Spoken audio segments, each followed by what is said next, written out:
সবাই তোমরা কেমন আছো? আমি গল্পদিদু। আজকের গল্পের নাম গোপাল ও সোনার বীজের রহস্য। কৃষ্ণনগরের রাজদরবার আজ সরগরম। মহারাজ কৃষ্ণচন্দ্র সিংহাসনে বসে আছেন।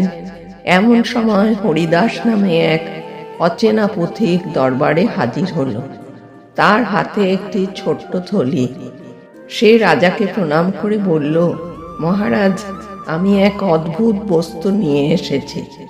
হরিদাস তার থলি থেকে একটি কালো পাথরের মতো বীজ বের করলো।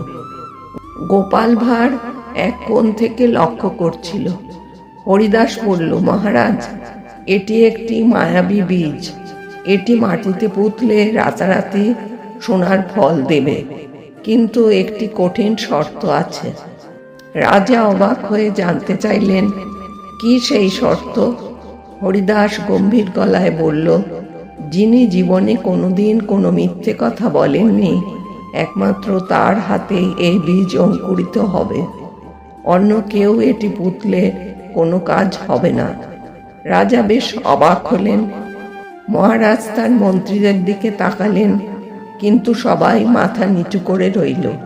কেউ সাহস করে এগিয়ে এলো না, কারণ মনের কোণে সবাই জানত যে তারা কখনো না কখনো মিথ্যে বলেছে। রাজা নিজেও চিন্তায় পড়ে গেলেন। গোপাল রাজাকে দেখে হাসছিল। মহারাজ দীর্ঘ নিঃশ্বাস ফেলে বললেন, রাজ্য চালাতে গিয়ে আমাকেও তো ছোটখাটো মিথ্যে বলতে হয়। তাহলে কি এই রাজ্যে এমন কেউ নেই যে এই সোনার গাছটি ফলাতে পারে? রাজাকে খুব বিষণ্ণ দেখাচ্ছিল। ঠিক সেই মুহূর্তে গোপাল ভাঁড় সামনে এগিয়ে এলো। সে রাজাকে প্রণাম করে বলল, মহারাজ, আপনি একদম চিন্তা করবেন না।